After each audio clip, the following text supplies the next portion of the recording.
오늘 말씀은 에스겔 7장입니다. 어제 우리가 본 6장에서는 유다 전역에 있었던 산당 중심으로 이루어진 우상 숭배의 결과로 유다를 심판할 것이라는 여호와의 무서운 심판 경고가 예언되었습니다. 6장에 이어 에스겔 7장 역시 유다가 바벨론에 의해 멸망을 당할 시기가 매우 임박하여 심판의 결과가 매우 처참할 것이라는 것이 상징적 행동과 이상, 비유 등을 통하여 중복적으로 예언되고 있습니다. 에스겔 7장에서는 다음 세 가지가 두드러지게 부각되고 있습니다. 첫째는 하나님의 심판은 이스라엘 자손이 응당 그 심판을 받을 만큼 심각하게 타락했기 때문에 내려지는 인과응보적 심판이라는 것입니다. 둘째는 하나님의 심판을 자초한 이스라엘의 죄악의 본질은 우상 숭배와 약한 자를 학대하고 피를 흘리는 사회적 악행이라는 것입니다. 셋째는 임박한 하나님의 심판을 돌이킬 수 없다는 것입니다.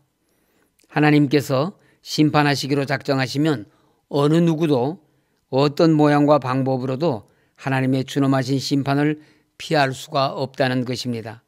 그 심판은 세상 물질과 권력은 물론이거니와 종교적인 힘으로도 막아낼 수 없다는 것입니다. 따라서 오직 여호와 하나님을 의지함으로 인해 회개하고 자비를 구하는 것만이 그들이 살 길입니다. 하나님께서 유다의 죄악에 대해 분노로 그들을 사정없이 심판하시고자 했다면 심판의 경고와 예언 없이 바로 심판하셨을 것입니다. 그러나 하나님께서는 경고와 예언을 미리 주심으로써 하나님의 언약 백성이 죄악에서 돌이킬 수 있는 기회를 주셨습니다. 그것은 하나님은 죄인이 멸망받지 않고 회개하여 생명을 얻는 것을 바라시기 때문입니다. 그러므로 오늘 말씀에서 엄정하신 심판 예언을 살펴볼 때 하나님의 냉혹한 면이 아니라 하나님의 사랑과 유다 백성들의 회개를 통하여 그의 백성들을 새롭게 하고자 하시는 하나님의 뜨거운 사랑을 알 수 있어야 합니다. 이와 같은 예언을 기록하고 있는 본문은 두 부분으로 되어 있습니다. 1절부터 13절에서는 선민 유다의 죄악된 행위에 따른 긍휼 없는 징벌이 있게 될 심판의 임박성을 경고하는 내용입니다. 즉 바벨론에 의해서 유다가 망할 것을 경고하였습니다. 14절부터 27절은 하나님의 심판으로 유다가 당해야 할 심판의 무서운 참상을 경고하는 내용입니다. 먼저 14절에서 19절에서는 유다가 당할 1차적인 고통들에 대하여 말씀하고 있습니다. 유다가 당할 고통은 네 가지로 바벨론의 침략에 맞설 자가 없다는 것과 칼과 전염병과 기근 재앙이 함께 닥쳐온다는 것, 또 모든 백성이 두려움과 수치에 떨게 되며 그들이 의지하던 재물을 후회하며 던져버리게 된다는 것입니다. 19절에 은을 거리에 던지며 그 금을 오물같이 여기리니 하였습니다. 20절에서 24절에서는 심판의 도구로 사용될 강포한 이방 세력 바벨론에 의해 백성들이 약탈을 당하고 예루살렘 성전이 모독을 당할 것을 말씀하고 있습니다. 특별히 백성들이 이방 침략자에게 약탈을 당하고 성전이 파괴되는 모독을 당하는 이유를 말씀하고 있는데 그것은 유다 백성들이 그 제물로 사치와 교만에 빠지고 우상을 만들었으며 성전을 스스로 더럽혔기 때문이라고 하였습니다. 끝으로 25절에서 27절에서는 하나님의 심판으로 평강과 모든 영적 은혜를 상실하고 자신들의 행위에 대한 벌을 당한 후에야 때늦은 각성을 하게 될 것이라고 말씀하고 있습니다. 유다가 당하게 될 이러한 참상의 원인은 그들의 교만과 우상 숭배와 성전을 모독하는 데까지 이른 그들의 불경건함 때문이었습니다.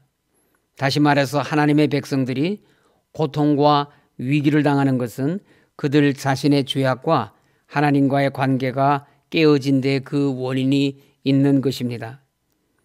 하나님의 백성들도 우리를 연단하시고자 하는 하나님의 섭리에 의해 고난과 위기를 당할 수가 있습니다. 그러나 우리가 당하는 대부분의 고난과 위기는 우리들의 죄 때문입니다. 그러므로 우리는 무엇보다도 죄를 경계하고 이기적 탐심에서 비롯되는 죄의 유혹을 단호하게 거부하며 물리쳐내는 신앙의 용기가 있어야 합니다. 본문의 많은 내용을 다 다룰 수는 없고 첫 단락을 중심으로 말씀을 나누겠습니다. 1절에서 13절은 특별히 심판의 임박성을 강조하고 있습니다. 여기서 에스겔은 유다 백성들이 회개의 기회를 놓쳐버렸고 그 결과 하나님의 준엄하신 심판이 임박하였음을 다급하게 여러 차례에 걸쳐 반복하여 선포합니다. 유다의 종말은 하나님께서 그 임박성을 13절의 말씀에서 다급하게 10여 차례나 거듭하여 반복하여 말씀하실 정도로 임박하여 있었던 것입니다. 그러나 이런 하나님의 안타까움과는 다르게 정작 그것을 빨리 깨달아야 할 유다 백성들은 나라의 종말이 임박하였다는 사실을 전혀 깨닫지 못하고 있었습니다. 이렇게 된 그 이면에는 선민 유다는 결코 멸망하지 않을 것이라고 예언하면서 축복만을 예고한 거짓 선지자들이 있었습니다. 또 유다는 하나님의 선민인 자신들을 위협하는 이방 바벨론이야말로 곧 멸망할 것이라는 아무 근거도 없는 생각을 하고 있었습니다. 하지만 그들의 믿음과는 다르게 유다에는 멸망의 어두운 그림자가 그들을 덮고 있었는데 바로 유다 땅의 죄악이 관영하였다는 사실이 그것입니다. 세상 어느 곳이든지 죄가 관영한 곳은 종말이 임박한 곳입니다.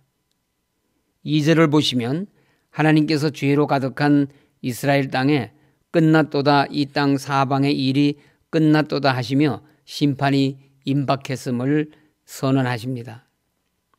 이어지는 3절에서도 이스라엘에게 끝이 이르렀다는 말씀과 함께 진노로 그 악행을 심판하시고 모든 가증한 일에 보응하실 것을 말씀하십니다. 이것은 유다가 하나님께 심판을 받는 이유가 무엇인지를 보여주는 것으로 그것은 모든 가증한 일, 즉 우상 숭배 때문입니다. 가증한 일의 원어의 뜻은 구역질 나는 것이라는 의미로 성경에서는 우상이나 우상 숭배와 관련해서 사용됩니다. 따라서 하나님의 백성들의 우상 숭배는 하나님께서 토해내고 싶을 정도로 역겨워하시고 혐오하시는 행위인 것을 나타내는 말입니다. 4절에서는 내가 너를 불쌍히 여기지 아니하며 긍휼히 여기지도 아니하고 네 행위대로 너를 벌하여 네 가정한 일이 너희 중에 나타나게 하리니 하시며 불쌍히 여기지도 긍휼히 여기지도 않을 것이란 말씀으로 하나님의 긍휼하심이 없는 엄정한 심판을 단행하실 것을 경고하십니다. 7절에 때가 이르렀고 날이 가까웠으니라고 하였는데 이는 유다의 종말이 임박했음을 의미하는 말씀입니다. 하나님은 유다의 죄악에도 불구하고 그들에게 자비를 베풀어 심판을 유보해 주셨지만은 유다 백성들은 죄를 그치려 하기보다 하나님께서 긍휼을 베푸신 심판의 유보를 자신들이 악행을 저지르는 기회로 삼았습니다. 이처럼 하나님의 긍휼을 멸시하는 유다 백성들에게 하나님께서는 심판을 작정하셨으며 본문에서 지적하듯이 심판의 때가 이르렀고 심판의 날이 가까웠다고 하신 것입니다. 8절과 9절에는 심판이 시작될 날에 그들을 어떻게 대우하실지에 대해서 말씀하고 있습니다. 이제 내가 속히 분을 네게 쏟고 내 진노를 네게 이루어서 내 행위대로 너를 심판하여 내 모든 가증한 일을 네게 보응하되 내가 너를 불쌍히 여기지 아니하며 긍휼히 여기지도 아니하고 내 행위대로 너를 벌하여 너의 가증한 일이 너희 중에 나타나게 하리니 나 여호와가 때리는 이임을 네가 알리라. 이 같은 유다 백성들이 당할 심판의 날에 이루어질 일들은 죄악을 그치지 않은 모든 인생들이 맞게 될 공통된 결과라는 점에서 우리는 그 결과에 주목해야 합니다. 죄악을 그치지 않는 인생들이 맞이하게 될 그 결과는 9절에 너의 가정한 일이 너희 중에 나타나게 하리니라고 한 말씀대로 그들의 죄악이 그대로 드러나게 됩니다. 죄를 짓는 사람들의 특징은 자신의 죄가 드러나지 않을 것이라는 착각을 한다는 것입니다. 만약 그렇게 생각하지 않는다면 탄로날 죄를 그렇게 쉽게 그것도 계속해서 범할 수는 없는 것입니다. 그러나 전지전능하신 하나님 앞에서 드러나지 않을 죄악은 없습니다.